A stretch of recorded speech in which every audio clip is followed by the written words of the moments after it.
In response to the NK Empire's race for the worlds, the Alliance would build a long-term space vessel, the ANS Aurora. Capable of traveling to the nearby planets and back with a crew of 4 for over 5 years in space, the Aurora was a new breed of spaceship. Interplanetary travel at this point was extremely dangerous. Not too long ago, 2 ships and 5 brave souls went into the void, but only half a ship and 1 soul returned. Before the Aurora would set off on its maiden voyage, it would stay a few months in orbit, docked to the Starway Station, running tests over and over and over again to make sure everything was perfect. In order to pay for the Aurora project, the Alliance had to redirect much of its funding away from the Luna freighter refit and the new moon base construction. The moon base had plenty of food and supplies for years, and its crew had plenty to do for the time being. But the news of the Aurora would get the world excited again for deep space exploration, so much so that many other missions for the ship and her crew were being proposed, and even new ship designs were being looked into. The ship had a unique aerobraking design that would create enormous drag behind the craft, keeping it stable and slowing it down significantly before the main heat shield got too hot. While computer simulations and tests showed that this would work with a planet that had a thick atmosphere like Eve, it had never been done before. During the aerobraking maneuver, a re-entry blackout would occur. If the drag brakes failed, if the main heat shield got too hot, it would mean a tragic end for the Aurora mission. Mission Control would have their answer if after radio blackout there was, or was not, communication established with the Aurora.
Communication was weak at times, but as long as Kerbin was in range, the crew of the Aurora would report back their findings. There was even weeks where the crew would talk to universities and classrooms to help inspire a new generation of scientists and engineers. Because of the time delay, of course, a list of questions from the students would be sent to the astronauts in advance. They would then answer the questions in front of the windows, making sure that the students could see Eve in the background. The Aurora crew, much like the Discovery, would stay around Eve for about a year before heading back home.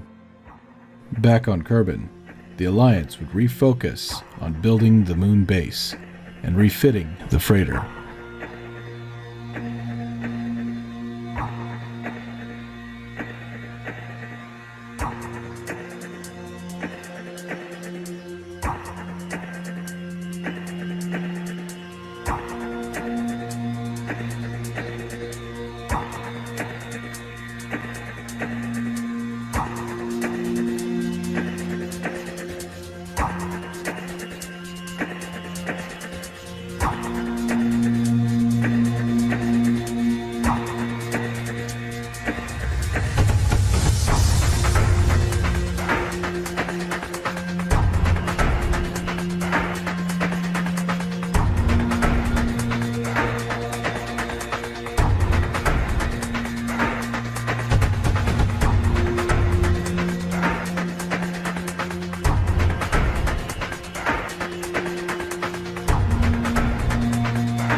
The new rover tow vehicles were still experimental.